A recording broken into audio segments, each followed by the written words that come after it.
Olá, muito boa noite a todos, muito boa noite a todos. Eu sou o professor Giovanni Pazini, coordenador do projeto cultural educacional literário 1D3D, esse projeto científico que realiza lives, vídeos sobre cultura, literatura e educação, e também realiza em parceria com instituições, com entidades culturais, entrevistas biográficas que possuem o objetivo de perenizar para o futuro, muito mais importante do que para o presente, o pensamento de escritores relevantes, escritores importantes do nosso estado do Rio Grande do Sul. Se você ainda não é inscrito nesse canal, clique aqui, se inscreva no canal, compartilhe esse vídeo para que mais pessoas tenham acesso.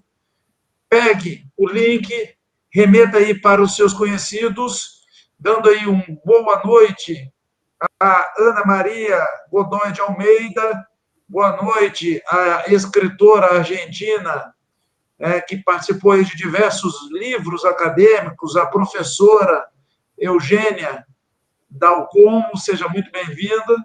Boa noite à psicanalista, professora Maristela da Rosa Porto, seja muito bem-vinda, boa noite. Boa noite a todos vocês que nos acompanham.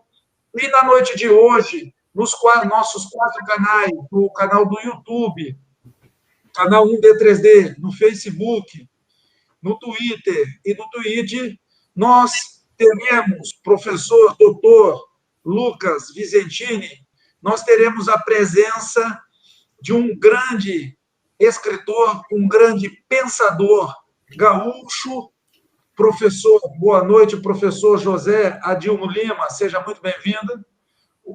José Adilmo de Lima, né? Lá da cidade de Santiago, professor doutor Lucas Vicentini, lá de Santa Maria, Maristela de Santa Maria, Eugênia Glaucomo, da Argentina. Você que está nos acompanhando, coloque a sua cidade. Nós teremos a presença de um grande escritor, um grande pensador gaúcho, que, antecipadamente, eu me declaro fã, sou seguidor do canal dele, o senhor Percival Pugina, o escritor Percival Pugina, que é um grande pensador político, social, um grande pensador, por que não dizer, cultural da nossa nação brasileira. E ele já está nos nossos bastidores, nós estamos aí dando a oportunidade de vocês compartilharem para os nossos outros conhecidos, né, os nossos outros pesquisadores, para que eles tenham acesso também, como diz o professor doutor Lucas Vicentini, acesso a essas grandes entrevistas. Então, vamos dar aí o boa noite ao escritor, né, pensador, professor, né, e tantas outras, né, qualidades, Percival Pugina. Boa noite, eu vou lhe chamar de professor, né, pelos diversos cursos, as diversas atividades de pensador que o amigo, que o senhor, né, realiza. Eu digo amigo porque eu conheço muito mais da sua vida do que o senhor da minha, porque eu assisto todo o vídeo publicado no seu canal.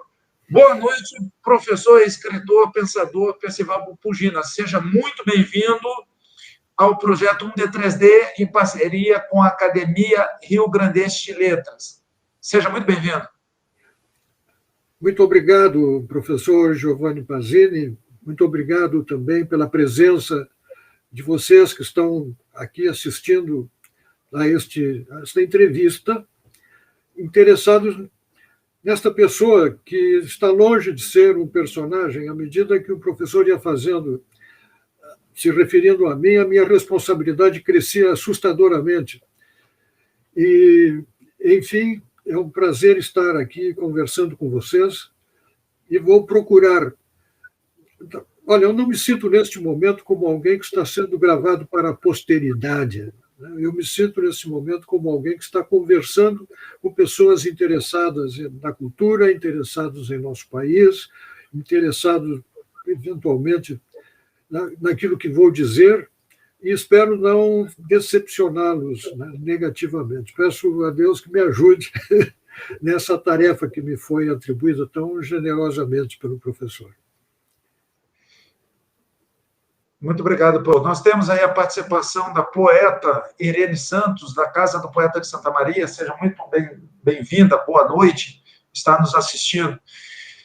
Professor, apesar da sua conversa ser direcionada ao agora, o objetivo da nossa entrevista é perenizar para o futuro o pensamento de um membro da Academia Rio-Grandense de Letras.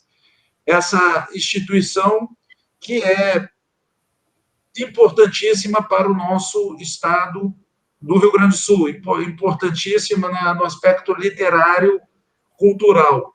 Então, nós vamos dividir essa entrevista biográfica em cenários, para que nós possamos traçar o caminho até o momento atual, até o dia 28 de agosto de 2021. Novamente, nós agradecemos a sua presença e nós vamos iniciar pelo cenário geográfico, país, região, cidade, local de vida.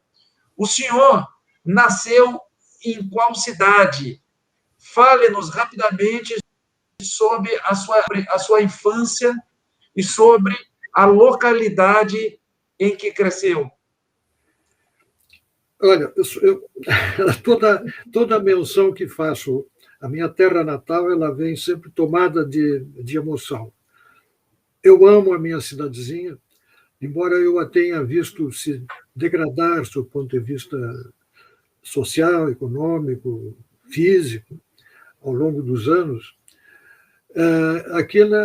ali eu realmente estou em casa. Me sinto muito bem lá e sempre que posso dou um pulo à minha querida Santana do Livramento, que é uma cidade da fronteira do Rio Grande do Sul, é na fronteira com o Uruguai. Os gaúchos quase todos conhecem aquela situação muito peculiar da cidade de Santana do Livramento, que é uma cidade gêmea, realmente gêmea, com as vias integradas, cujos centros entram em contato. Na verdade, tem um centro comercial e urbano comum, separado por uma linha divisória quebrada, que é uma situação muito invulgar. A pessoa precisa realmente estar olhando para os marcos que assinalam a fronteira e a divisa para saber em que país estão enquanto circulam na zona bem central da cidade. Então, eu tenho na minha origem, eu tenho vivo essa conurbação que aconteceu nesse lugar específico, das muitas cidades vizinhas de fronteira que emolduram o Rio Grande do Sul em atitude bélica, quase que de confronto entre espanhóis e portugueses, delimitando o seu território. Uma cidade portuguesa aqui, uma cidade espanhola lá. Uma cidade portuguesa aqui, uma espanhola lá, uma cidade portuguesa aqui. E assim é contornada a fronteira do Rio Grande do Sul com o Uruguai e com a Argentina. Mas lá, em Santana do Livramento, é tudo muito comum, a tal ponto que os carros, na minha infância, em Santana, tinham todos duas placas, uma placa no Uruguai e uma placa brasileira, e circulavam livremente. Aprendi o espanhol como aprendi o português, ouvindo e falando com os vizinhos, queridos vizinhos uruguaios, né? E a gente conversava com alguém, terminava a conversa, eu falei com ele português ou espanhol, era assim. Eu saí de lá aos 15 anos, mas a minha infância está marcada por isso. Eu me sinto um privilegiado por amar a minha cidade, porque realmente é um lugar onde eu me sinto esplendidamente bem.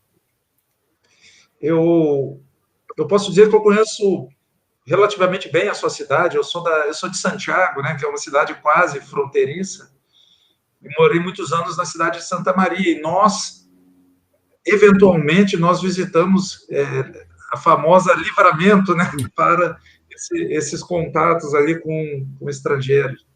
Lamentavelmente, a cidade que, na minha infância, na minha adolescência, era uma cidade rica, uma cidade privilegiada, né, tanto pelo gado quanto pela criação de ovelhas, né, entrou em declínio. As indústrias que ali estavam, os frigoríficos, saíram, né, e houve um surto de desemprego, e a cidade ficou muito contida na atividade comercial.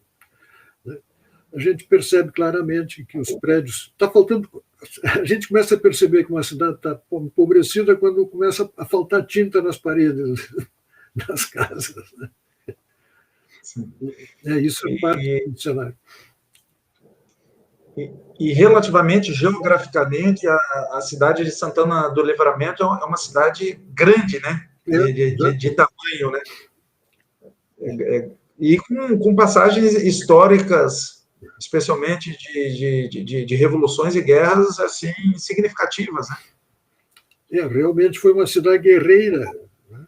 Cidade dos Flores da Cunha. Então podemos dizer que esse ambiente fronteiriço,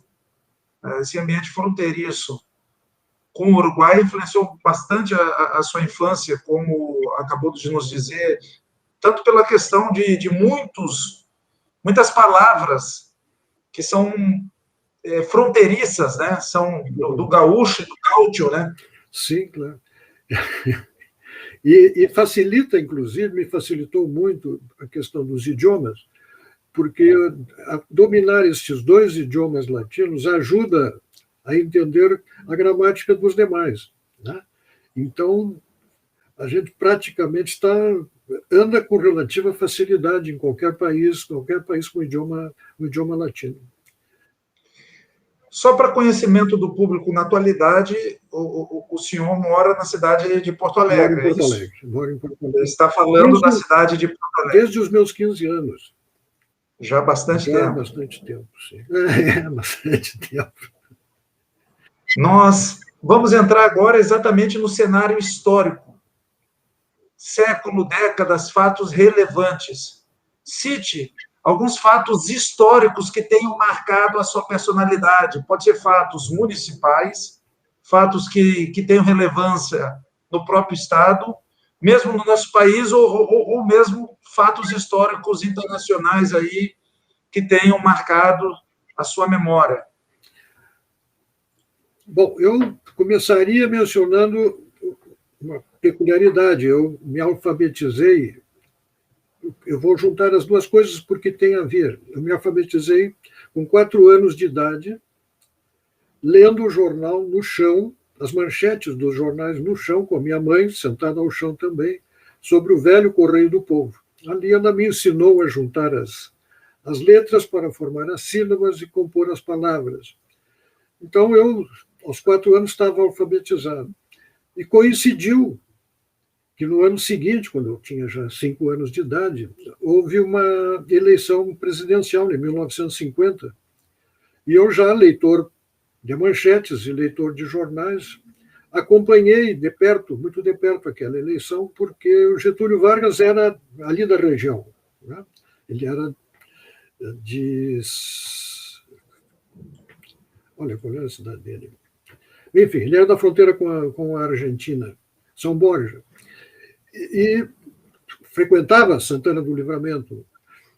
E eu me lembro que houve um desfile dele como candidato pela rua principal de Santana. E os meus tios, a minha família toda, eu tinha 2 tios e a minha mãe, que eram santanenses, os meus tios eram da UDN e tinham como candidato o brigadeiro Eduardo Gomes naquela eleição. E eu me lembro de mim torcendo pelo brigadeiro na sacada, segurando um retrato de Eduardo Gomes, enquanto Getúlio Vargas passava a banana, se virou para nós e viu, não gostou do que viu. E aquilo foi muito marcante para mim.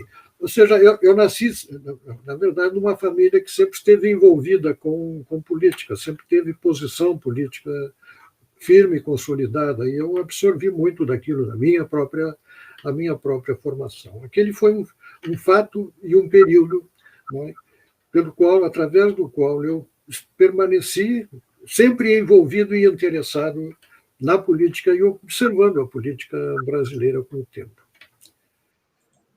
Então, e é impressionante. Haveria outros fatos também inerentes à minha formação. Mas fique à vontade, se quiser citar mais algum fato histórico. Uma delas foi a quase surpreendente eleição do meu pai, chegado em Porto Alegre em 1959, candidatou-se a deputado estadual e se elegeu deputado estadual. Fez uma campanha num tempo em que as campanhas eram extremamente baratas, né? A eleição do meu pai me impressionou muito, me vinculou ainda mais, né, à importância da política. E conversávamos muito em casa, nós éramos 7 irmãos, né? Então a minha casa era sempre efervescente, né, com jovens das mais diferentes idades, desde a mais tenra infância até a idade adulta, sempre reunidos em grande grupo de 7 irmãos, os dois velhinhos depois, né? Eu até comento, professor, o quanto essa eleição da década de 50, né, do Getúlio Vargas, eu tenho aquela biografia dele em 3 volumes, eu realizei a leitura, o quanto essa eleição marcou forte o imaginário, a memória dos nossos escritores. Eu entrevisto diversos autores, escritores gaúchos, e muitos citam ou a eleição ou o suicídio do Getúlio Vargas. E um detalhe cultural aí, que o amigo falou no Brigadeiro Eduardo Gomes, né? Aquele conhecido doce brigadeiro, né? Yeah. Ele ganhou esse nome porque, na época, os correligionários, o pessoal da equipe do Brigadeiro Eduardo Gomes vendia aquele doce, e para conseguir fundos para a campanha, dizia, olha, o doce do Brigadeiro, daí ficou o nome como Brigadeiro, né? Isso é interessante. Eu me lembro claramente o dia que o Getúlio morreu, ele se elegeu em 50, em 54 ele se matou. Eu tinha 10 anos de idade e me marcou também esse episódio da morte dele, porque lá em Santana havia uma grande rivalidade política. A minha família ali, naquela sacada para a avenida principal, segurando o cartaz do Eduardo Gomes, não era uma coisa rara, né? Nem por acaso. E a morte do Getúlio provocou um acirramento, houve tiroteio na praça, foi uma coisa realmente preocupante. Dormimos todos preocupados com o que estava acontecendo na cidade. E o pessoal andava muito armado. É uma época em que o pessoal carregava armas. Eu me lembro que eu ia com meu pai... Era natural, né? Até a década de 80 era natural o gaúcho andar com seu revólver municiado e sem porte de arma, inclusive, né? O pai não usava, mas ele por vezes me levava ao café nos sábados de manhã, um café bem no centro da cidade, na frente do Parque Internacional, onde se reuniam os homens da cidade. Era um ambiente estritamente masculino e enfumaçado, né? E eu, baixinho, pequeno, levado pelo pai, eu ficava na altura dos colders, dos revólveres. Então, eu ia admirando os cabos dos revólveres, as cartucheiras dos cavalheiros que estavam ali falando política. Mas tudo muito pacífico.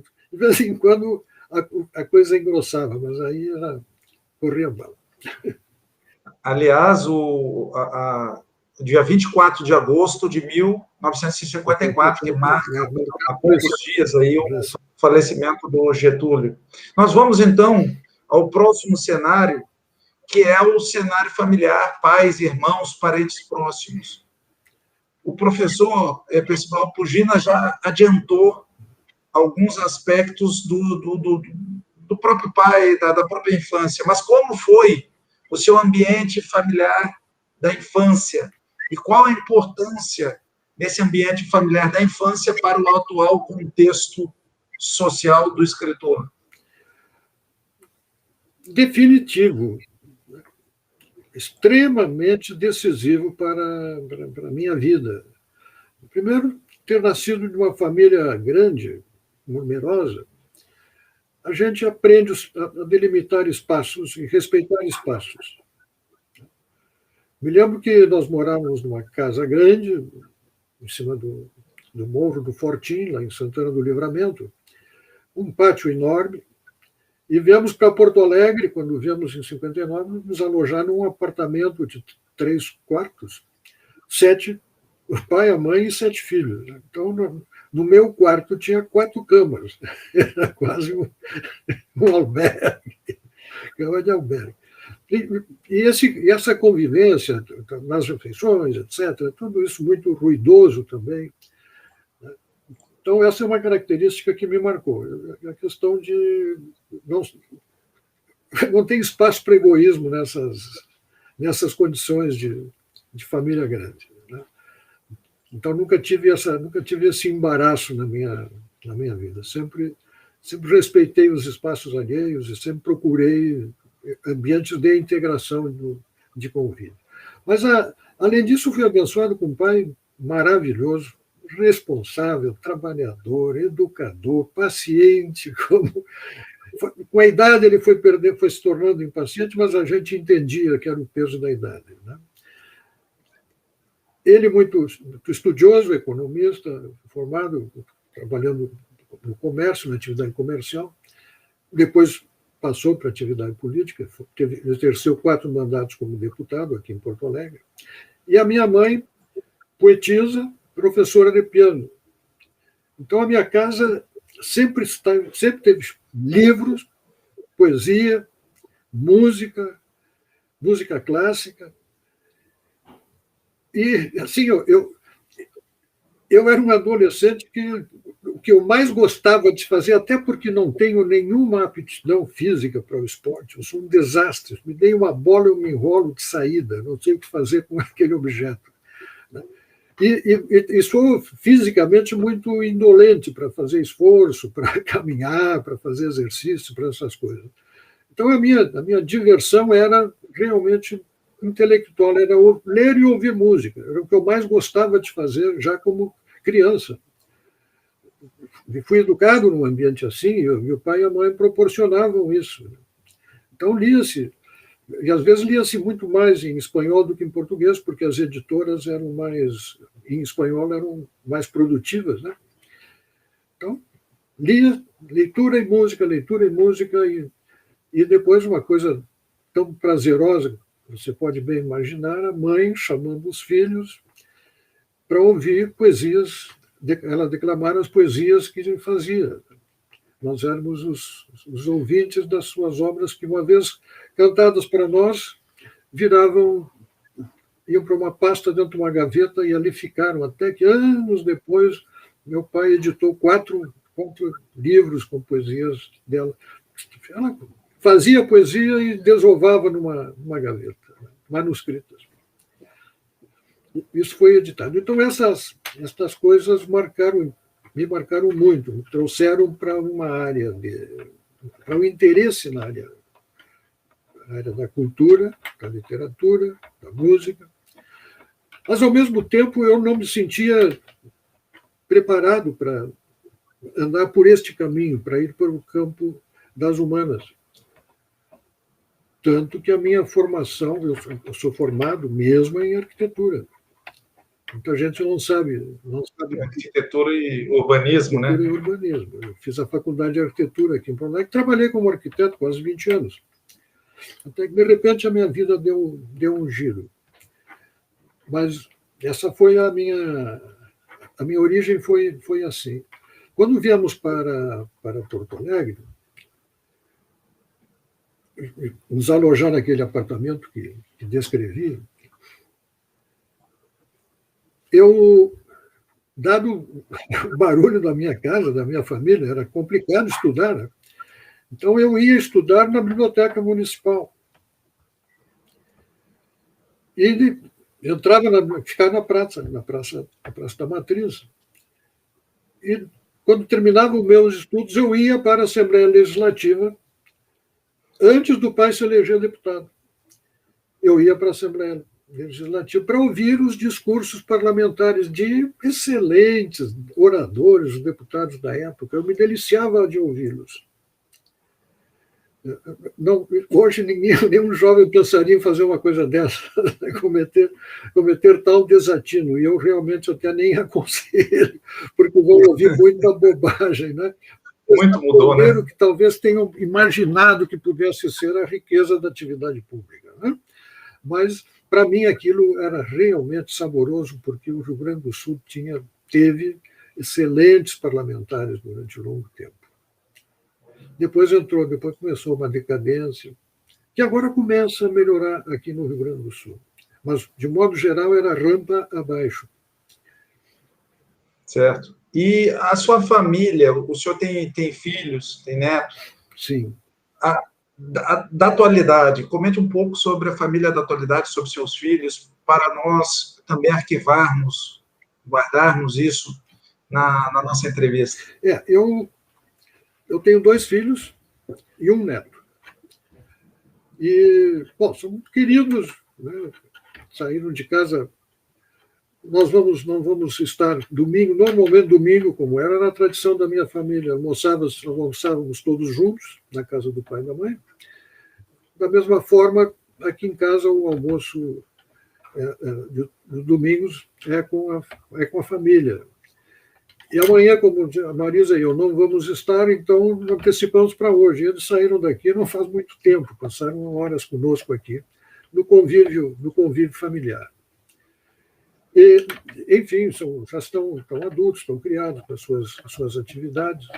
Meu filho, só 2 meninos ou 2 meninos? Ou... Não, é um menino e uma menina. Só que menino e uma menina. Já caminho 40 e tantos, né?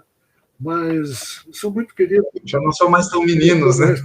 As crianças, para nós são as crianças. Sempre serão crianças. Nós éramos as crianças para os meus. Isso, é isso mesmo. Bom, eu sou o professor Giovanni Pazini. Desculpa, pode falar. Não, mas é isso. Aprendi com eles, né? E transmito aos meus filhos as mesmas coisas. Eu sou o professor Giovanni Pazini. Eu acredito nessa Desculpa, interrompi de novo. Não, claro. Eu já lhe escuto. Eu sou o professor Giovanni Pazini. Eu estou entrevistando o pensador, escritor, praticamente um filósofo, né, um grande pensador da sociedade, da política brasileira, o escritor Percival Pugina, membro da Academia Rio-Grandense de Letras.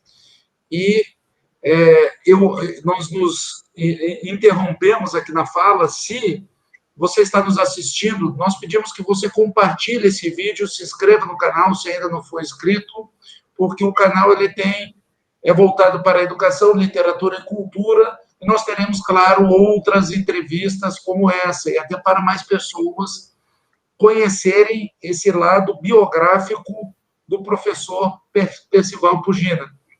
Professor, o senhor estava falando algo e houve uma interrupção por causa da minha fala. Fique à vontade aí para dizer esse último pensamento que eu cortei. Não, o que eu ia dizer tinha a ver com a transmissão dos valores que se dão, deveriam, né?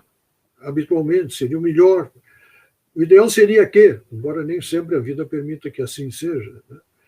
Transmitidos no âmbito da família.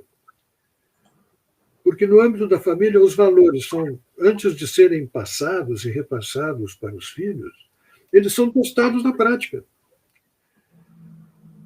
Eu sei que aquilo que os meus pais me transmitiram como regras para a vida, os valores que me passaram, os princípios, por vezes nem não perfeitamente explicitados como princípios, a inspirar a ação, valores, muitas vezes, não perfeitamente denominados, mas compreensíveis, eles foram testados por ele. Só porque no teste, passaram no teste de qualidade é que transmitiram aos filhos.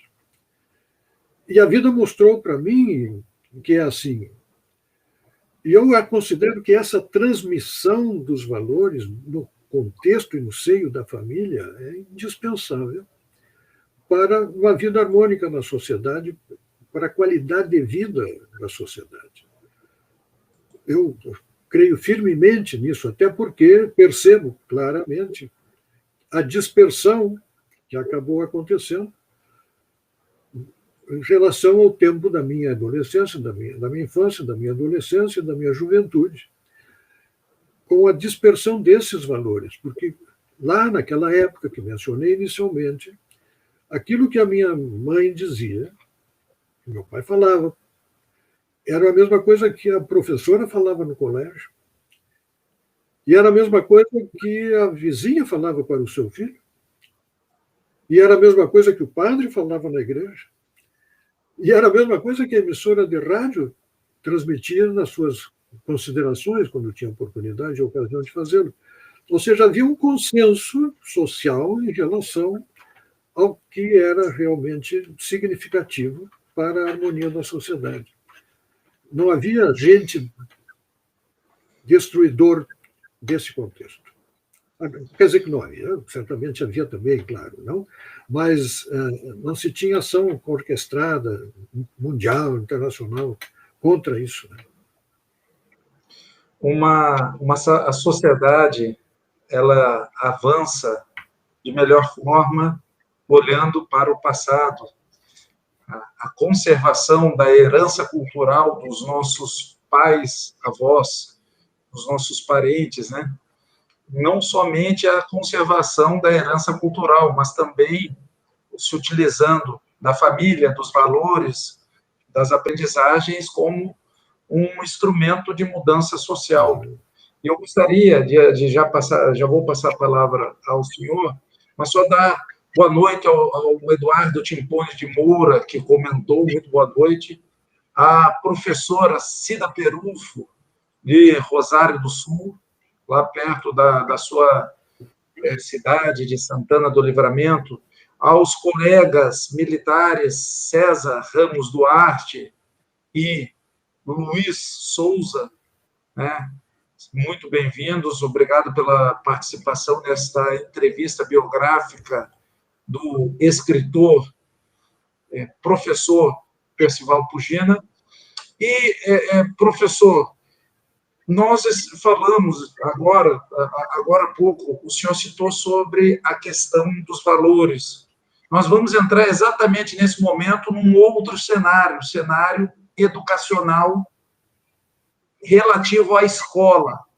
Escola, professores, amigos. Qual a importância das diversas escolas na sua vida do Percival Pugina, aluno?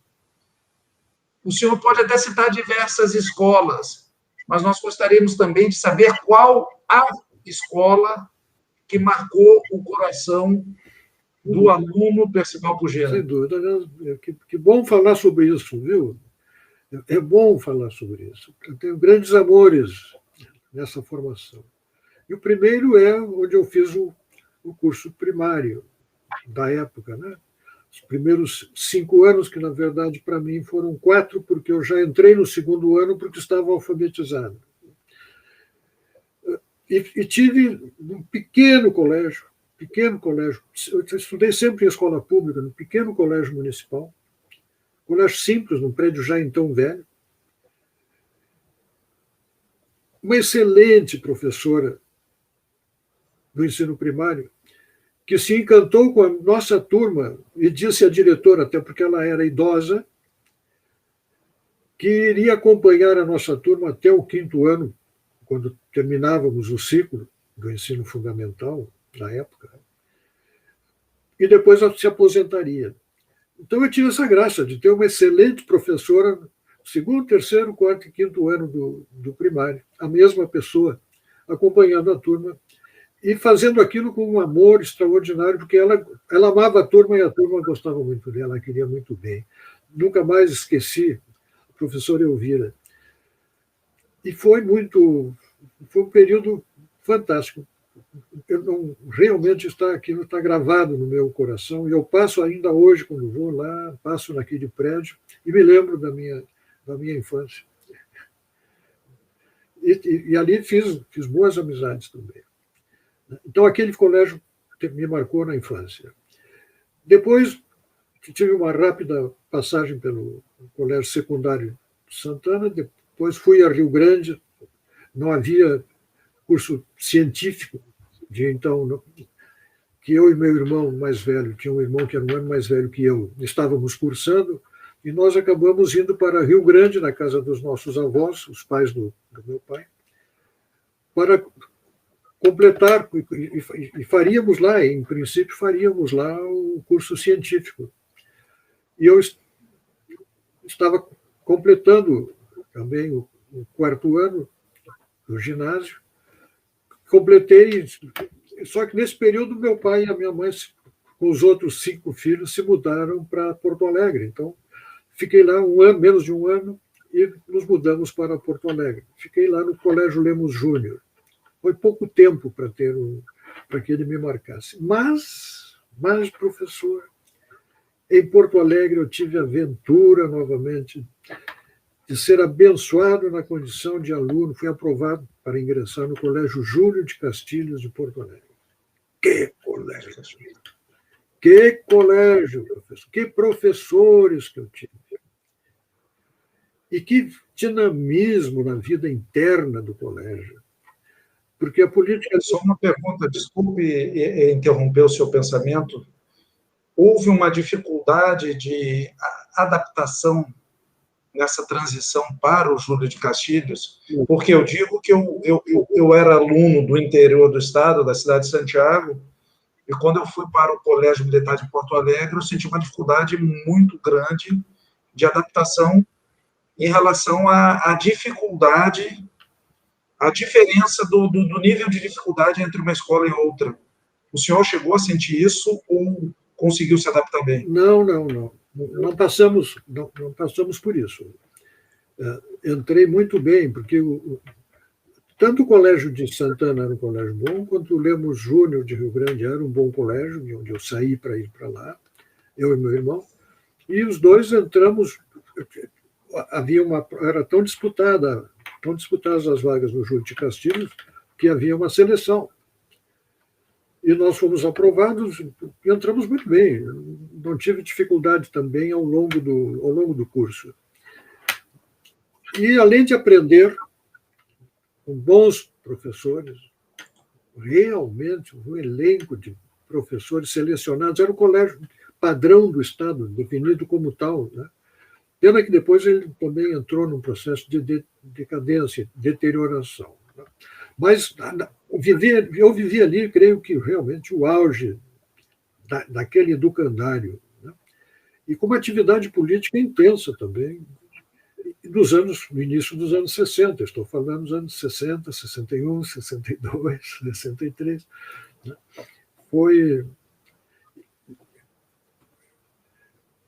Havia uma separação até então.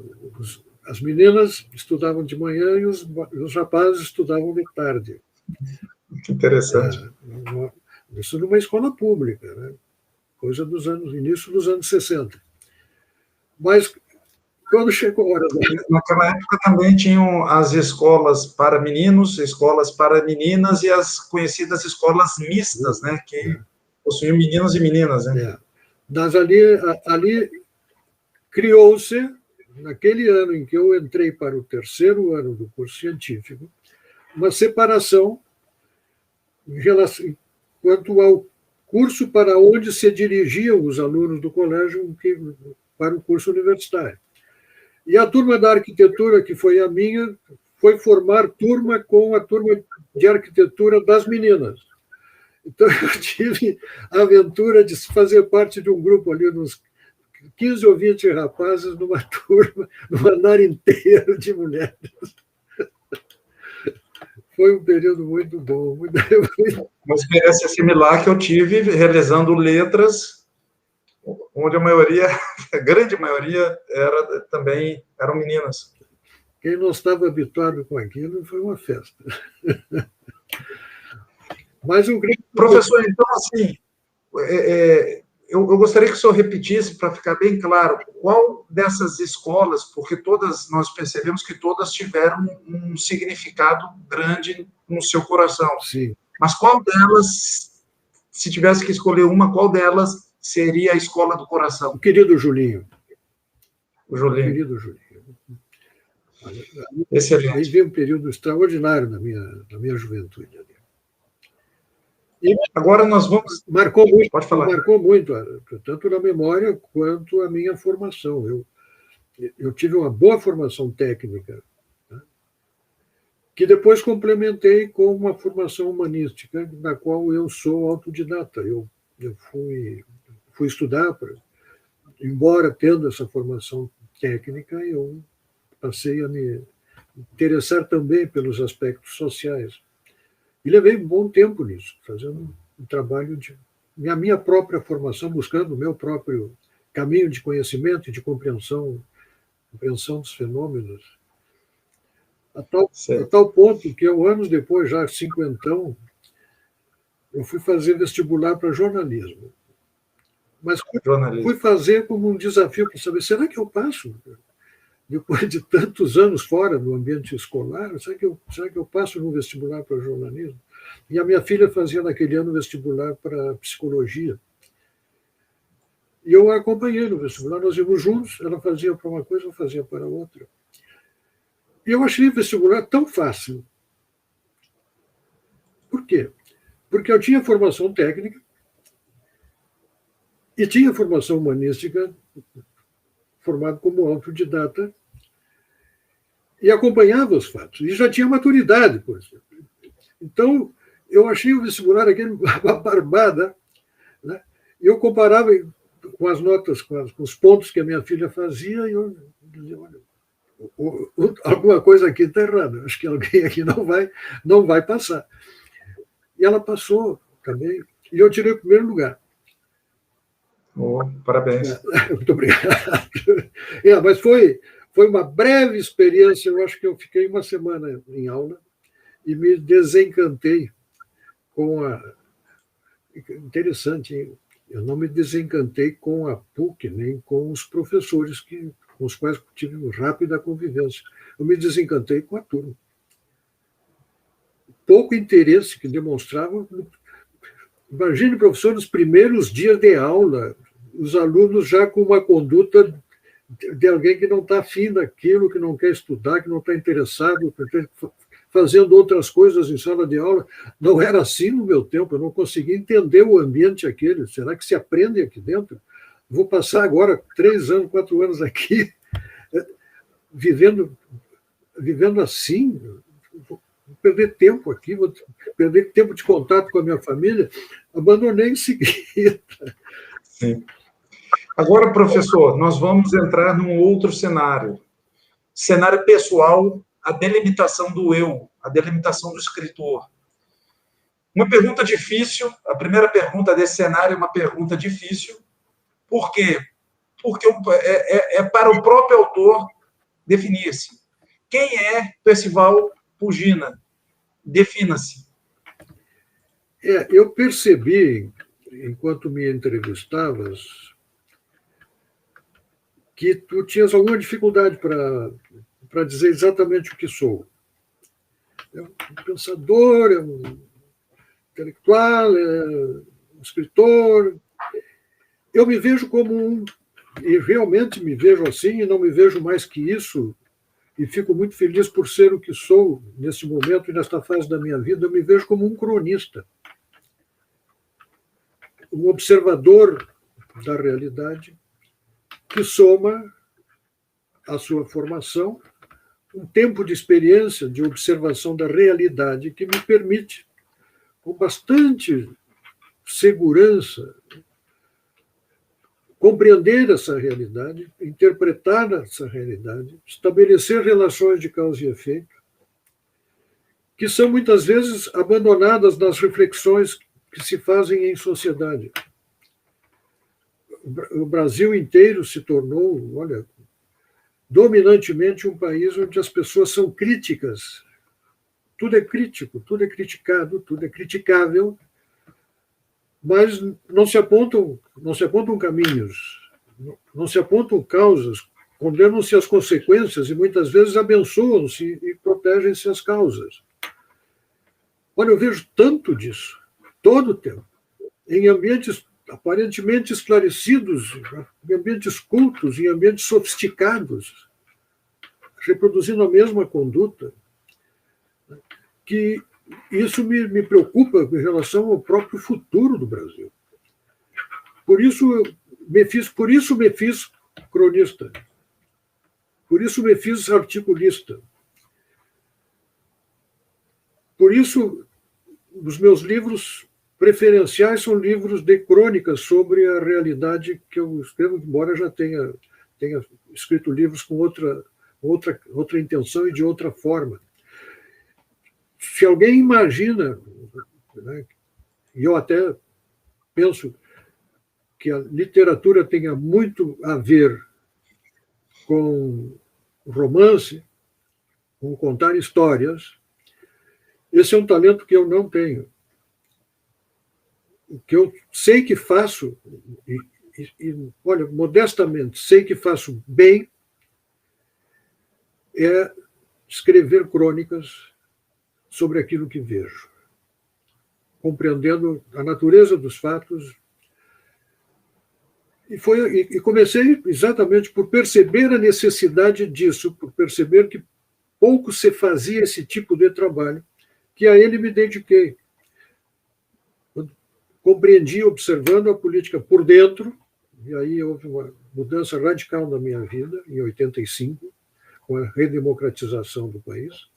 Essa mudança me levou para a política, recebi um convite surpreendente para coordenar, eu era arquiteto, para coordenar a bancada do Partido da Frente Liberal na Assembleia Legislativa. Conhecia os deputados, eles me conheciam, confiavam em mim, me atribuíram essa tarefa e eu me toquei para cumpri-la. E aí passei a ver realmente pelo interior o processo político. E senti que tinha que escrever, e comecei a escrever então. Então eu não escrevia. Embora tivesse um certo treino, porque a partir de uma certa fase já, como arquiteto sênior, gerente de projetos, a minha tarefa acabou sendo também muito de escrever relatórios dos projetos em que trabalhava. Me atribuiu porque era uma coisa que eu fazia bem, com facilidade, mas nunca pensando no que viria depois disso. Nunca pensei naqueles anos em que escrevia profissionalmente matérias técnicas, que um dia as letras me serviriam para outros fins.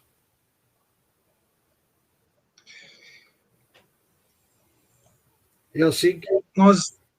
Eu sou o professor Giovanni Pasini, eu estou entrevistando, então, o professor Percival Pugina, claro que é conhecido de bastante gente, e ele acabou de se definir como um cronista da realidade. Eu acho que é um adjetivo, é uma qualificação que realmente define a sua personalidade. Um cronista da realidade, é claro, segundo a sua percepção, a percepção do autor, do escritor, de acordo com a sua experiência de vida, né? O cronista da realidade. A minha visão de mundo, a minha visão de pessoa humana, a minha visão de sociedade. Na verdade, não é minha, né?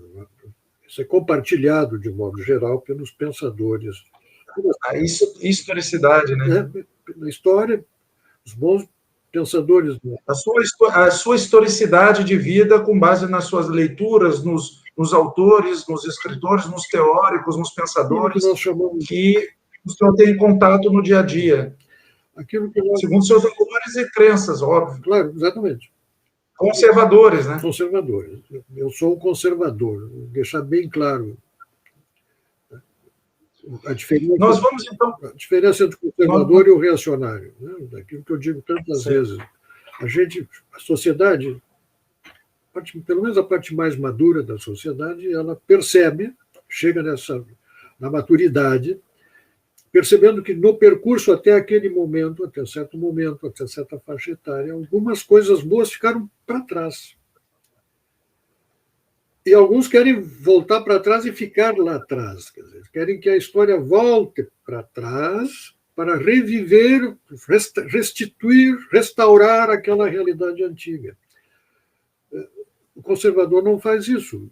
Eu sinto a necessidade de buscar lá de trás os valores que ajudaram a construir aquela realidade para construir com elas o futuro. É uma perspectiva diferente, fazer as mudanças necessárias para que a história ande e andemos com a história, e andemos com o sentido dos tempos, fazendo as mudanças dentro do processo político e da democracia. Nós vamos agora a algumas perguntas rápidas. Professor Pugina, colunista da Realidade, algumas perguntas rápidas. Hobbies, passatempos, lazer. Qual foi a primeira? Quais são, na atualidade, quais são os seus hobbies, passatempos, lazer? Quem poderia falar sobre isso com mais propriedade é a minha família. Porque eu me acordo de manhã, ponho um robe por cima, vou tomar o meu café, e com aquele robe mesmo eu sento e começo a trabalhar, começo a escrever, começo a ler a correspondência, me atualizar para o dia, e vou nisso das 8 até meio-dia e pouco, quando eu sinto que há um movimento na cozinha, que estão preparando o almoço, aí eu subo para mudar de roupa, e almoço e volto para trabalhar. E fico sentado escrevendo. A tarde inteira, se não me chamam para outra coisa, fico fazendo a mesma coisa, professor. Lendo e escrevendo. E vai até quando der. Olha, dificilmente eu faço isso durante menos de 10 horas por dia. Agora, se você me perguntar quantos passos eu dou dentro de casa, eu lhe direi que são muito poucos. Isso não é bom, não aconselho isso para ninguém, não faz bem para a saúde, não faz bem para a estrutura muscular e esquelética do organismo, não faz bem para coisa alguma. Mas esse é o hobby do velho aqui. É o que eu gosto de fazer. Comida preferida. Comida preferida. Alguma dúvida de que o gaúcho prefere o churrasco? Costela. Eu sou um carnívoro, né? Também não faz bem para a saúde, dizem. Mas, uma ocasião, eu estava num programa de televisão e havia um senhor que estava fazendo uma campanha contra o consumo médico, estava fazendo uma campanha contra o consumo de carnes vermelhas. E eu, como bom gaúcho, fui ficando nervoso com as acusações que ele fazia ao meu churrasco. E aí eu disse para ele, vem cá, quando você quer convidar amigos, para jantar na sua casa, você convida ele para comer um carreteiro de brócolis, comer salada. Você teria parceiro para um jantar, um almoço desses? Aí ele ficou meio sem jeito, né? Claro que não, né? Ninguém se deixa atrair ou seduzir por uma receita qualquer para uma refeição vegetariana. Ninguém reúne um bom grupo de amigos para comer certas coisas, né? Então, eu acho que a carne faz parte da minha alimentação, e muito especialmente o churrasco. Esse é o prato. Complete essa frase. Em casa, eu fico... Escrevendo. Feliz. Escrevendo, feliz. Complete essa frase. Não gosto de... Salada. Não gosto de salada. Não gosto de ver a lei sendo desrespeitada. Não gosto de abuso de poder. Não gosto de ter medo do Estado. Não gosto de ameaça. Não gosto de censura. Não gosto de falta de respeito.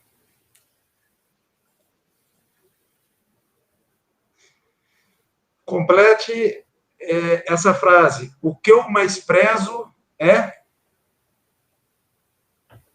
Pá. Pode ter duas respostas? Claro. Então vai. Amor, liberdade. Amor, liberdade. Amor como substância emocional, indispensável à natureza humana, e a liberdade para fazer as coisas acontecer.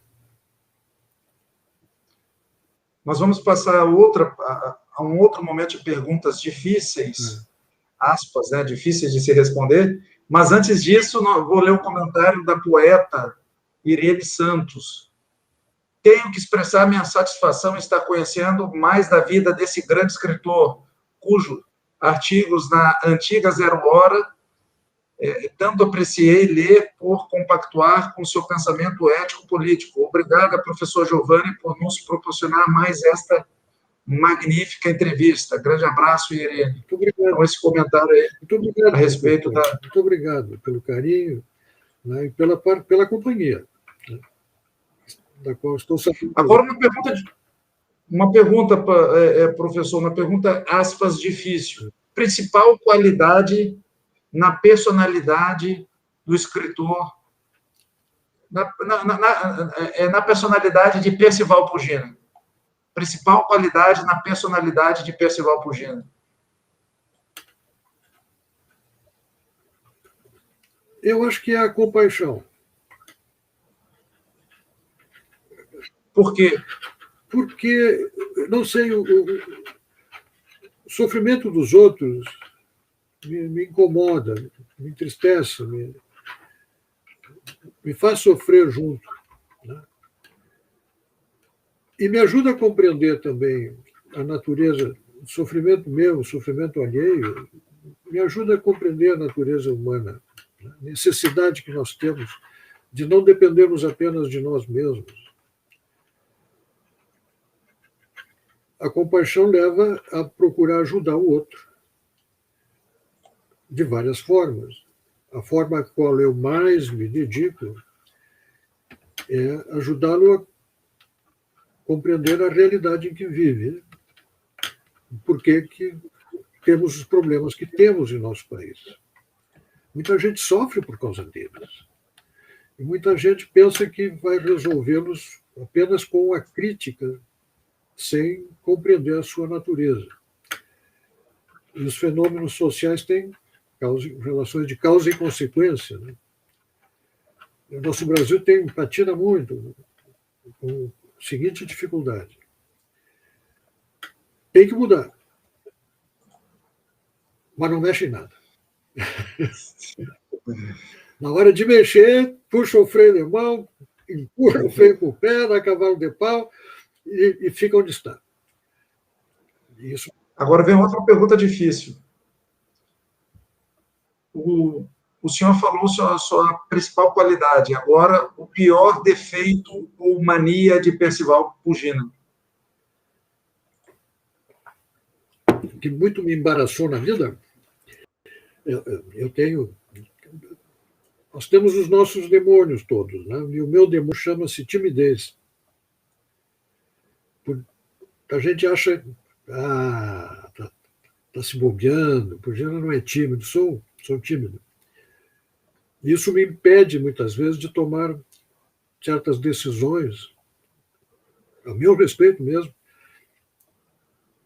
que deveria tomar afirmativamente. Eu tive muita dificuldade para me vencer e falar em público.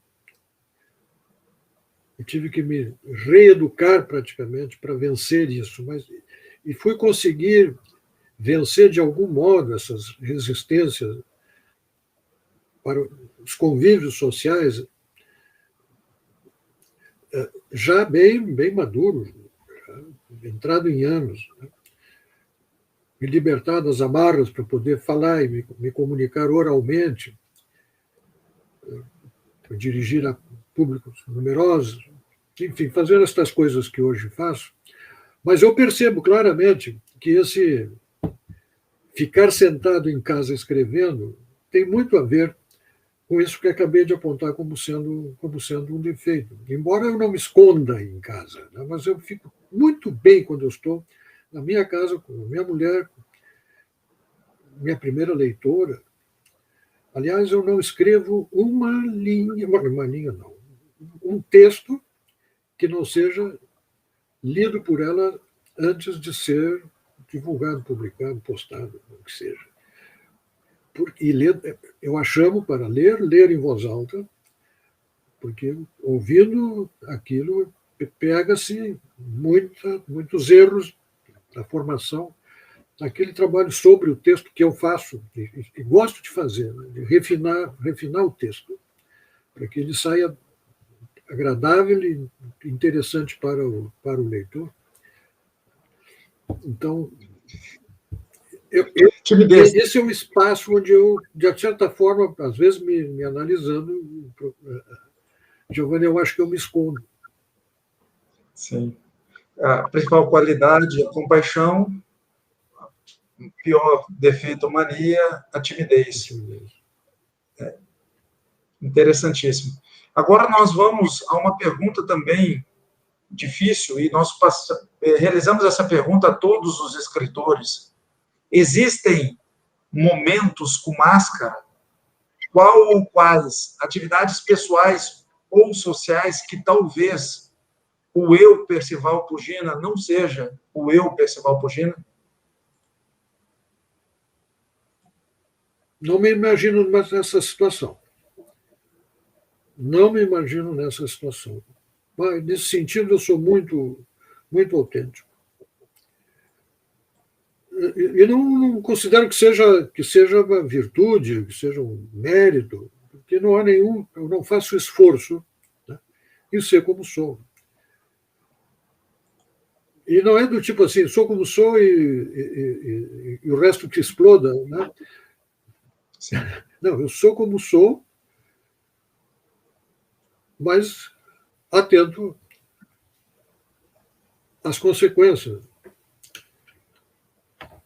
E tenho realmente aprendi em casa, aprendi na vida, aquilo que eu falei, quer dizer, o que eu aprendi dos meus pais são valores, são princípios que eles testaram na prática, perceberam que funcionaram, passaram para mim, e eu passo para os meus filhos.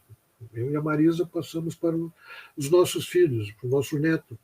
Tive a graça de que ele morasse conosco até os 27 anos. Então, foi uma figura jovem importantíssima nesse período da nossa vida familiar, né? Eu sou o professor Giovanni Pasini e estou entrevistando o escritor, professor, pensador, cronista da realidade, Percival Pugina. E nós vamos entrar agora no cenário artístico literário, a parte da arte, Percival Pugina.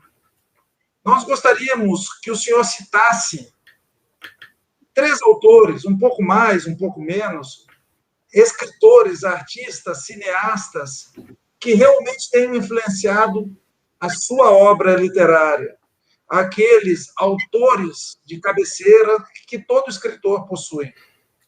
Bom, number one, Machado de Assis. Eu me criei lendo, foi o autor que eu mais li naquele período da minha infância e adolescência. Eu era um menino de calça curta, como se usava naquela época. A gente só ia botar calça comprida se tivesse depois de ter cabelo na perna. Menino de calça curta, a minha diversão era ler as obras de Machado de Assis, mas ler todas as obras de Machado de Assis que a minha família tinha, minha mãe tinha, meu pai, até nem sei de quem, acho que era da minha mãe. Tinha umas obras completas, eram 20 e tantos volumes. Eu li todas as crônicas, crítica literária, todos os romances. Aquilo, para mim, era um paraíso na Terra, ler Machado de Assis. Então, ele influenciou muito meu gosto pela leitura e pelo romance, pelo bom romance. Como cronista, eu destaco, assim, como primeiríssimo lugar, aquele com quem mais aprendi, Nelson Rodrigues. As crônicas de Nelson Rodrigues deveriam ser, e não sei se são ou não são, provavelmente, pelo que imagino, deve ser um autor escondido por aí, mas já são uma aula de bem escrever, de domínio da língua, de construção, de mineração nesse terreno das analogias, né, que fazem a riqueza de todo bom cronista, o garimpo do bom cronista. As frases curtas, mortais, assim, orações de 3 palavras, que explodem no texto como verdadeira declaração. É um mestre do bem escrever. Eu tenho um carinho, nunca ouvi, sempre te amei, mas gostaria muito de ter conhecido pessoalmente o Nelson Rodrigues. O Rubem Braga, Gustavo Corsão, aprendi muito com o velho Gustavo Corsão. Um pensador consistente. Também eu acho que pouco se fala dele hoje no ambiente acadêmico. Eu imagino que falei muito a respeito de Corsão. O nosso Mário Quintana, como poeta, Manuel Bandeira, a minha mãe era uma poetisa de qualidade, premiada ainda moça, com prêmios literários.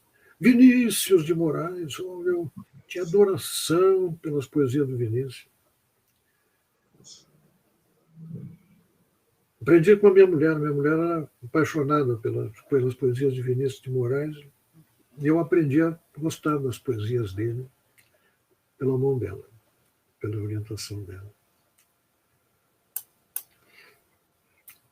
O que eu acho fantástico de todos esses, claro, todos os autores são fantásticos, que o senhor citou, mas os 2 primeiros, né, Machado de Assis e Nelson Rodrigues, a digressão machadiana é algo fantástico, né? A capacidade que ele tinha de pegar uma situação corriqueira e voltar a um passado, ou a divergir do assunto e depois retornar com uma qualidade assim que não tem nenhum escritor que eu conheça, pelo menos, que faz com tal maestria. Era um mestre. Realmente não é à toa, não é, que ele é um expoente, é uma unanimidade. Eu não conheço alguém que saiba alguma coisa sobre literatura, que tenha alguma sensibilidade, que não goste da obra de Machado de Assis. Agora, professor, desculpe, pode... Não, eu gosto de lê-lo realmente nesses exemplares que agora estão na minha biblioteca, eu os herdei. Eu fui herdando a biblioteca dos meus tios, da minha mãe, do pai, enfim, está tudo por aqui, aqui onde eu estou. Eu chamo a minha cápsula de trabalho, aqui onde eu me escondo. Depois, lá no andar de cima, tem muito mais livros, os romances estão todos lá em cima. E eu tenho também uma boa biblioteca, só que eu tenho uma grande dificuldade, porque eu sou militar. A cada 2 anos a gente vai para um lado, vai para o outro. E eu gasto muito com isso. Eu gasto mais com o transporte da minha biblioteca do que o próprio valor dela, digamos assim. Mas vale a pena porque cada livro, né, para quem é leitor, cada livro é uma memória, uma lembrança e muitas aprendizagens. Não, mas eu ia dizer, agora eu ia dizer que pode falar. Eu gosto de ler Machado de Assis, né, com a grafia, ortografia lá de trás. Sim. E do Nelson Rodrigues, a acidez, né, do Nelson Rodrigues, a vida, um cronista da realidade, a vida como ela é, né, muito conhecido pelas crônicas dessa análise nua e crua da sociedade, muitas vezes de aspectos até hipócritas, da hipocrisia da própria sociedade, com frases curtas e que diziam muito, né? Exatamente. Eu tinha uma tendência a fazer frases longas. Depois eu percebi pela leitura da minha mulher, fazendo daquilo que eu escrevia. E nós contamos anos disso, né? De 1985 para cá, você tem aí 30 e tantos anos. Né? Eu tinha a tendência de espichar as orações. Aí eu percebi que a leitura frequentemente se perde num período longo. E aí eu comecei a desmanchar as frases e percebi que para a crônica isso é extremamente útil. Eu não sei como é que os advogados conseguem que os juízes leiam aquilo que escrevem com os períodos infinitos com que descrevem as coisas, expõem os seus argumentos. É uma outra técnica, será? Eu nunca tive a oportunidade de conversar, examinar isso com eles. Por que fazem assim? Por que sacrificam o leitor a ter que sair atrás do sujeito da oração? Depois de 10 minutos de leitura. O que eu acho fantástico nos textos do Nelson Rodrigues, cito o Machado de Assis, na minha opinião, claro, óbvio, de leitor, o que é mais fantástico no Machado de Assis é aquela digressão machadiana. O Nelson Rodrigues ele tinha a capacidade de iniciar um conto, uma história, ou mesmo uma crônica, traçando um perfil de algo que parecia perfeito, de uma família perfeita, e na sequência ele começava a destruir tudo isso. Essa acidez do Nelson Rodrigues nas peças de teatro, nas crônicas de futebol mesmo, de esporte, né? E ele tem essa maestria. E ele conta em crônicas as reflexões dele, o que ele aprendia, né? As críticas que faziam a sua obra teatral, por exemplo. Né? Tem muita Sim. crônica dele em que ele relata esse impacto. O impacto. Agora vem uma pergunta relativa a como o senhor iniciou a escrever, não a escrita alfabética, mas como o senhor iniciou a escrever de forma artística, quando aconteceu o estalo de quero ser e serei um escritor. Durante muitos anos, ainda jovem, meu pai deputado, o pai escrevia para jornais de Porto Alegre, Jornal O Dia, Jornal do Comércio. E eu corrigia, que eu digo, eu fazia a revisão do texto dele, eu escrevia a máquina, né? E eu fazia essa correção. E eu gostava de fazer isso. E eu percebi, então, que o modo como se trabalha um texto pode dar a ele qualidade, mais qualidade ou menos qualidade. Ou seja, não é por acaso que os textos são melhores ou são piores. Porque não basta que a ideia seja boa. E muita gente que escreve se satisfaz com ter uma ideia boa e põe aquela ideia no papel de qualquer jeito. Então, isso eu fiz lendo aquilo que o pai escrevia, fazendo essa análise. E me dei conta depois que eu poderia fazer aquilo também. Só que me faltava a parte principal que o pai tinha, que era a ideia. Com pouco interesse em como colocar aquilo no papel. Enfim, trabalhar a frase de modo e dar ao conjunto um aspecto homogêneo e lógico, um estilo. Né? Bom, aí eu fui estudar. E para estudar eu tive que aprender a ler em inglês, que eu não sabia ler inglês. Eu passei 3 anos na minha vida apenas lendo em inglês. Eu ia para a cama, um dicionário de inglês e um livro policial de preferência, porque era para prender a atenção. Eu gostava muito das obras de Robert Ludlum, espionagem, contra-espionagem. E foi lendo buscando vocabulário, até aprender a ler fluentemente, para poder ter acesso aos clássicos e ao pensamento contemporâneo. Fiz esse trabalho sem orientação alguma, buscando aquilo que eu quis buscar porque achei que ali tinha conteúdo para aprender. E aí enfim, depois passei a escrever mesmo, né? Eu já estava trabalhando na Assembleia e fazia discursos, e o pessoal que trabalhava no gabinete de imprensa, sabe, não quer escrever para o jornal? Escreve tão bem. Eu gostei da ideia, e aí comecei a escrever para o Correio do Povo. E escrevi 21 anos para o Correio do Povo. O Correio do Povo chegou a fechar, no período que ele esteve fechado, continuei escrevendo, mandando os artigos para jornais do interior, e escrevi muitos anos para muitos jornais do interior do Estado. Depois de 21 anos no Correio do Povo, a Zero Hora me convidou para escrever. Isso que foi mencionado pela professora Irene, né? Escrevi mais 10 anos para a Zero Hora. E aí depois criei meu blog, e aí passei a escrever livros também. Então, eu fui me formando assim, desse modo. E, de algum modo, houve esse reconhecimento, né, que fez com que eu fosse convidado depois a concorrer para a academia e ser eleito para fazer parte da economia, o que não é muito comum, né, na composição da academia haver cronistas de política e de sociedade.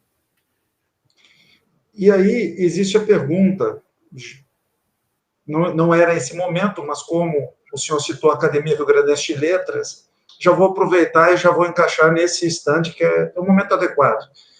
O que a Academia Rio Grandense de Letras representa para o Percival Pugino? Olha, é uma casa de convívio, como são as academias, né? E convívio de trabalho, um trabalho voluntário. A academia não tem financiamento, não tem verba pública alguma, ela é sustentada pelos seus membros, né? E um convívio com pessoas interessantes, um convívio prazeroso, como costumam ser as academias. Não se fala bobagem, se trata de assunto sério. E a principal preocupação da instituição é com a cultura do Estado, a transmissão da cultura, com a divulgação das boas obras, os concursos que a academia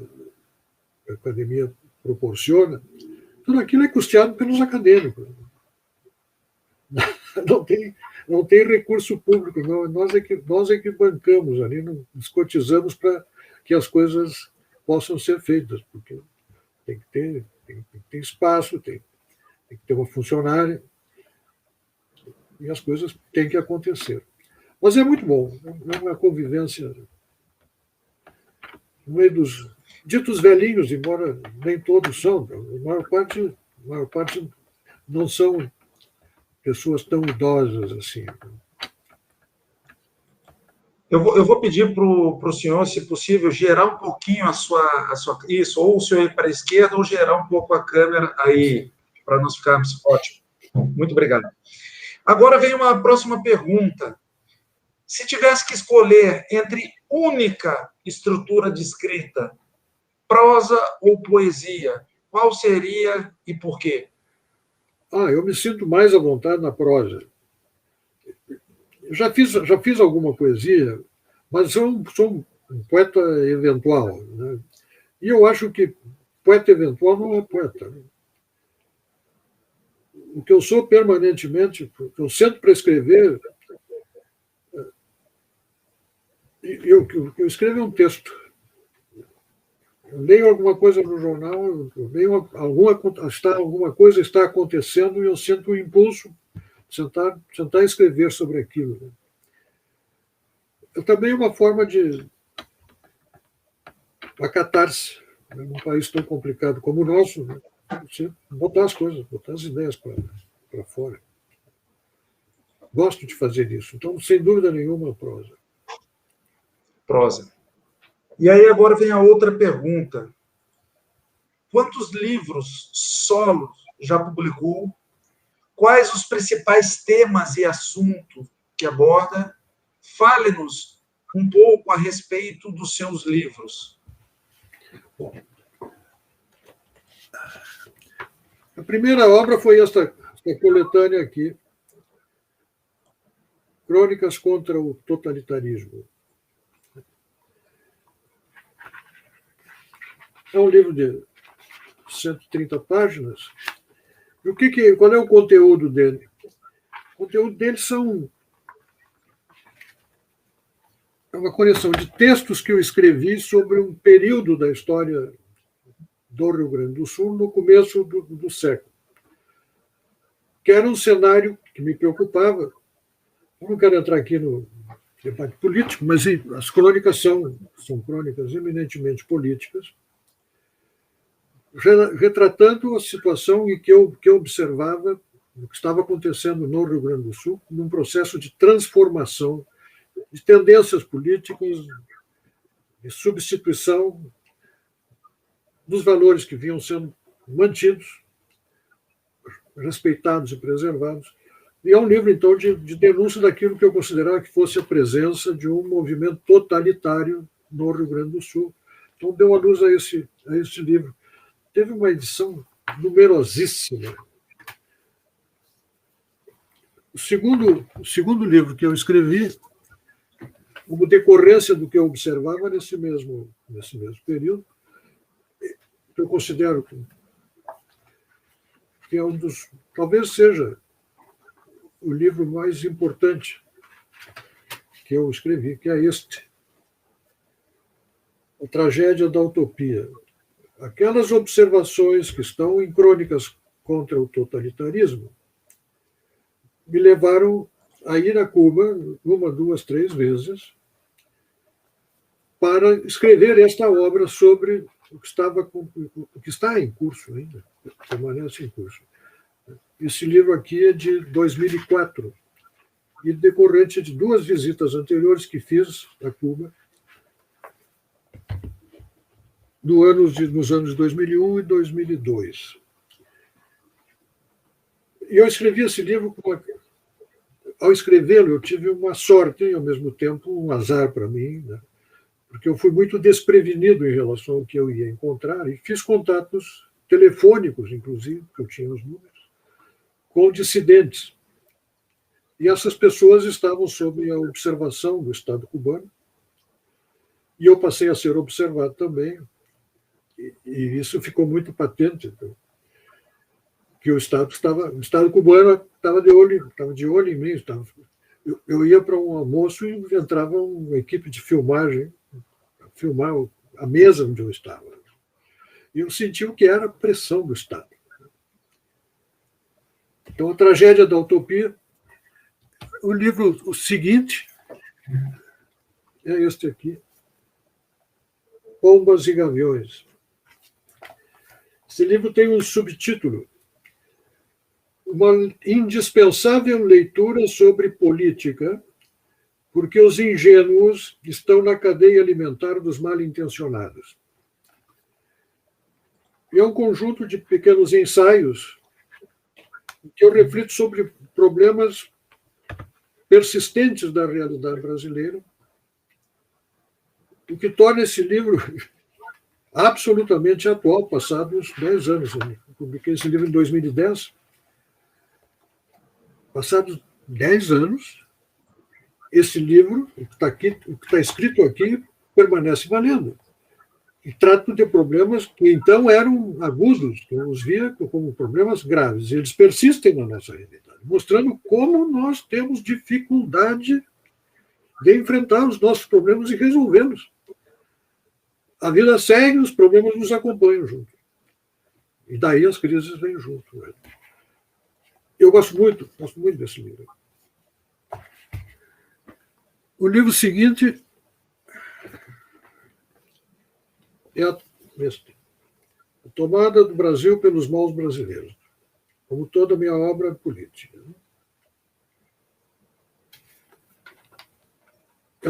é mais uma seleção de textos publicados, todos publicados. Tem milhares de artigos publicados, poderia ter feito vários volumes de textos assim. As pessoas periodicamente me pedem, você escreve, junta isso e faz um livro. Eu realmente prefiro a crônica escrita no jornal, mas as pessoas pedem os livros. Depois, e o mais recente, 2019, voltei à tragédia da utopia. Eu voltei a Cuba em 2011, restabeleci os contatos e trabalhei em cima daquele texto e das observações posteriores, e aí fiz um trabalho para aproveitamento acadêmico, se interessarem com todas as fontes de referência, com índice onomástico remissivo, com bibliografia utilizada. É um livro para informação e consulta. É a segunda edição deste aqui. Este aqui é de 2004 e este aqui é de 2019. Eu descrevo o mesmo país, né? Observando as transformações acontecidas no período. A segunda edição, essa segunda aí é revisada, atualizada, né? Exatamente. O senhor inseriu mais textos, sim, né? Sim. Ela é ampliada. Ampliada, não é revisada, ela é ampliada e atualizada. Tem um belo prefácio do Ives Gandra.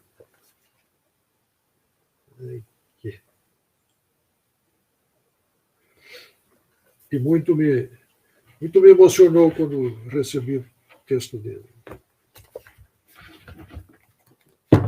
Uma figura que... Agora, uma pergunta difícil sobre esses seus livros. Se puder ficar com eles ainda, uma pergunta difícil. Se tivesse que escolher apenas um deles para colocar num barquinho e ir para uma ilha deserta, qual desses livros o senhor escolheria? É este. Bombas e Gaviões. Por quê? Por quê? Porque aqui está, eu posso dizer assim, que está a essência do meu pensamento sobre os problemas nacionais da sociedade brasileira.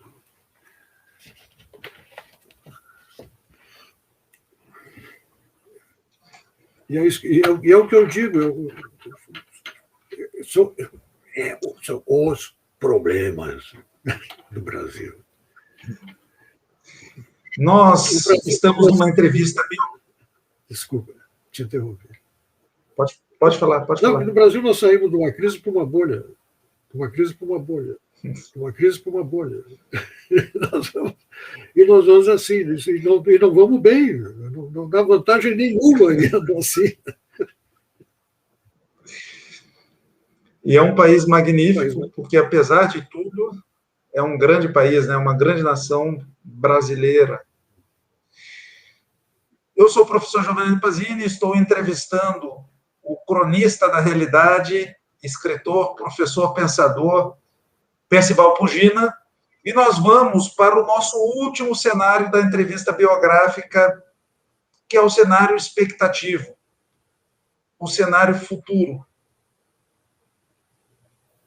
Professor, quais são os seus planos para o futuro?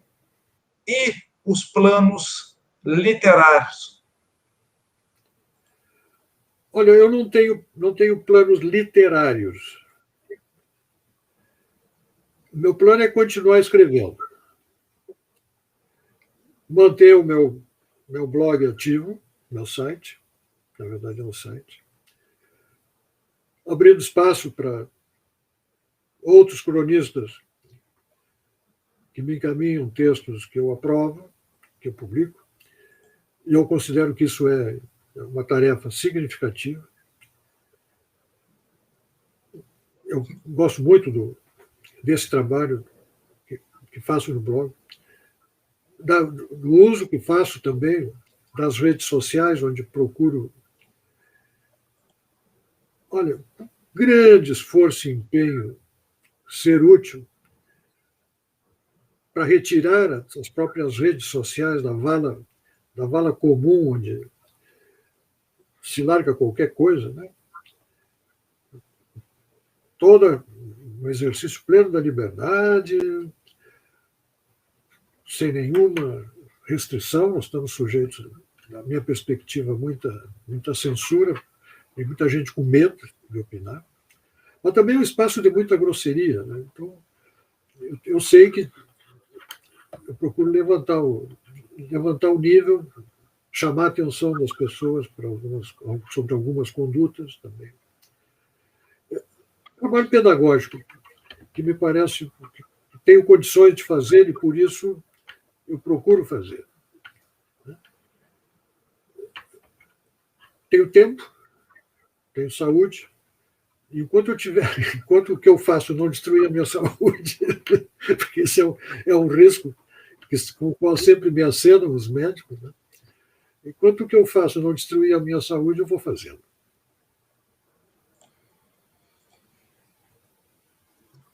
Nós temos uma pergunta agora, na sequência, que na realidade é a pergunta que eu mais gosto de fazer aos entrevistados. Eu gostaria que o senhor imaginasse um jovem, daqui a 100, 150 anos, tendo acesso a essa entrevista. Qual a mensagem sobre a vida que o senhor deixaria para a perenidade para esse jovem que está assistindo esta entrevista biográfica? Eu diria a esse jovem, meu filho, quando fores estudar estes anos em que eu vivi, procura entender a alma desta gente. Não te deixes levar por outras mãos, porque pertences a uma geração privilegiada que pode sentir essa alma em registros pessoais, com uma abundância de disponibilidade extraordinária que nenhuma outra geração teve. Pluralidade de meios que nós temos agora, século XXI, para transmitir aquilo que nós sentimos do nosso tempo, outras gerações não tiveram. Elas têm que comer pela mão de outros.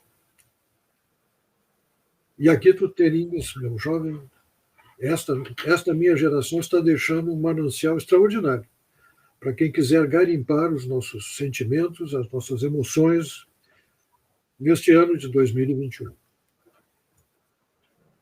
Contudo, se algo posso te assegurar, é que não há nada melhor do que buscar o bem. Não há nada que contribua mais para a felicidade do homem que a nobreza de sentimentos e a felicidade que certamente tu buscas para ti, tu só vais encontrar na busca do bem, procurando fazer o melhor de ti mesmo. Porque o ser humano, ele é imperfeito, mas ele é aperfeiçoável. E tão melhor serás no que és e no que fazes, quanto mais tu buscares essa perfeição.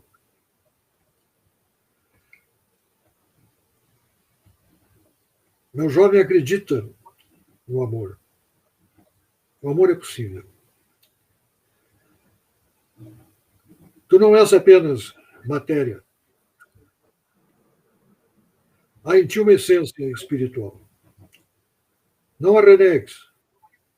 Não a desconheças. Não a sufoques. Porque isto é um processo de autodestruição. Mantém em ti a esperança de encontrar isso. Ainda que não tenhas essa fé, não tenhas esperança, não te vejas assim, mas mantém em ti a esperança de um dia encontrar esse tesouro que está por aí, em algum lugar da tua natureza. A vida é bela, aproveita. Olha, que belíssimas palavras, professor. Muito bonitas as palavras. A Laura, poeta da Casa do Poeta de Santa Maria, está dizendo boa noite, chegou um pouco atrasada, porque estava em outra atividade da igreja, né? Que o senhor também tem aí uma ligação com a igreja. E ela disse assim, ainda aprenderei com tão notável entrevistado. A Maristela, da Rosa Porto, psicanalista, lindas palavras, muito bonitas as suas palavras mesmo. Parabéns, fiquei emocionado. E vem um outro questionamento, nós estamos chegando ao final da nossa entrevista. Então, nesse momento, eu gostaria de deixar aberto, um questionamento aberto, para que o senhor possa falar qualquer coisa. Algumas vezes, quando nós somos entrevistados, ou quando nós estamos usando a palavra, parece-nos que algo fica que não foi dito. Então, os microfones do projeto 3D estão abertos para qualquer coisa que o senhor gostar de acrescentar que não tenha dito durante a sua entrevista biográfica. E realmente ficou uma lacuna. É bom que me abras essa janela para algumas palavras sobre algo que me move e me comove, que é o amor que tenho pelo meu país. Mencionei a minha cidade, né? E não posso deixar de falar do meu país, do meu Rio Grande, do meu país. Porque, acima de gaúcho, eu sou brasileiro. Eu tenho um profundo respeito por essa obra extraordinária que permitiu a construção do Brasil. Extraordinária, que tantos procuram depreciar. Onde tantos catadores de lixo da história trabalham denodadamente e fazem com isso trabalho pedagógico. Eu, pelo contrário, conheço as zonas de sombra. Qual nação não as tem? Né?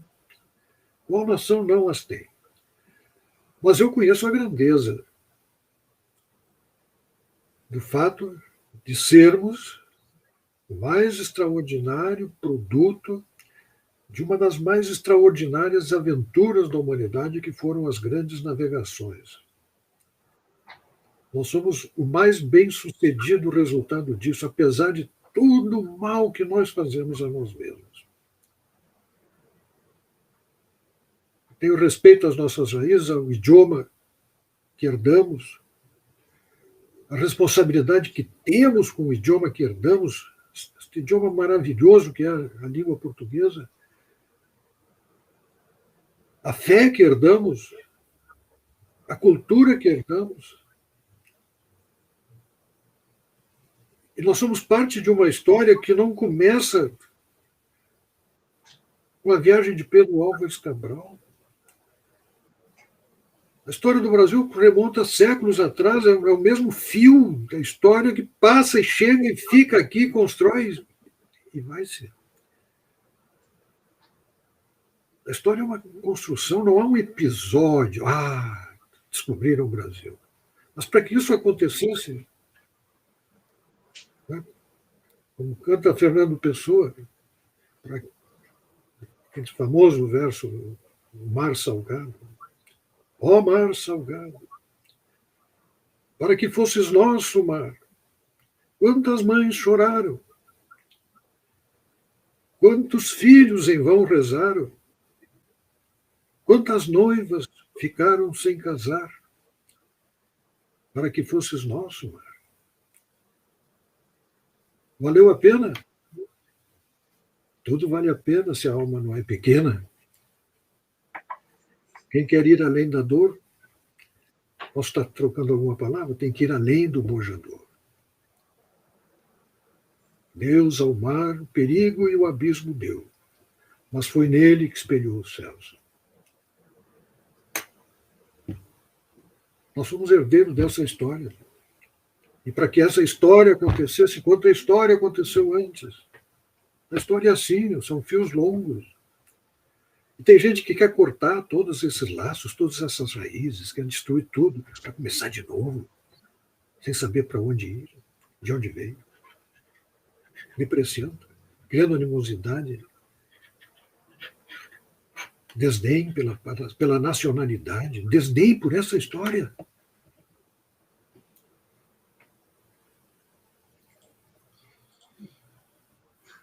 Nós temos a participação, professor, da Maricele Jäger, uma grande espiritualista de Santa Maria. Parabéns, professor Giovanni, por nos contemplar com mais uma entrevista biográfica e bateu palmas ali para o senhor.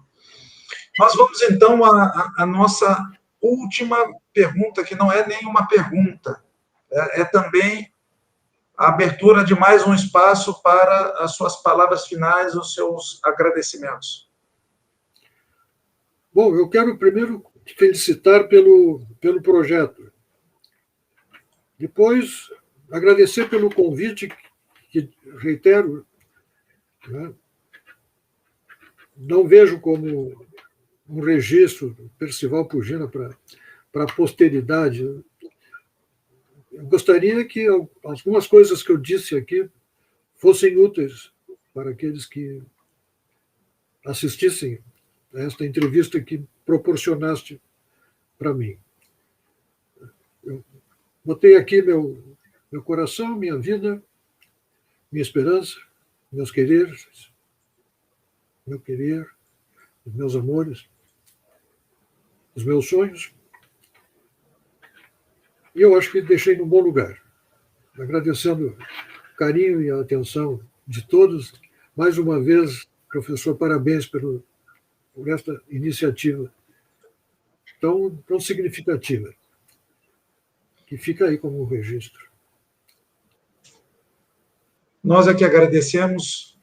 Nós estivemos aí com quase 2 horas entrevistando o escritor, professor, pensador, arquiteto e tantas outras coisas, todos os outros atributos, mas especialmente o cronista da realidade, como ele mesmo se define. E a Mari coloca: gratidão, senhor Percival, pela belíssima mensagem final. Professor, muito obrigado pela sua entrevista. Essa entrevista ficará arquivada no canal 1D3D no YouTube e no site do grupo de pesquisa 1D3D para acessos futuros. Então, você que está nos assistindo ao vivo e você que posteriormente está nos assistindo gravado, curta esse vídeo, compartilhe, se inscreva no canal, que você terá acesso a esse conteúdo e a outros que nós estamos produzindo, iremos produzir no futuro com mais membros da Academia Rio Grandense de Letras. Grande abraço, professor. Vou encerrar nossa transmissão. Fique com Deus. Igualmente. Muito obrigado pela participação. Amém. Agradecemos ao professor Percival Pugina, mas especialmente agradecemos a vocês que nos acompanharam ao vivo e gravado, especialmente a Deus. Até a próxima live, se Deus quiser. Até mais, professor. Boa noite. Muito obrigado pelo carinho de todos. Muito obrigado, professor.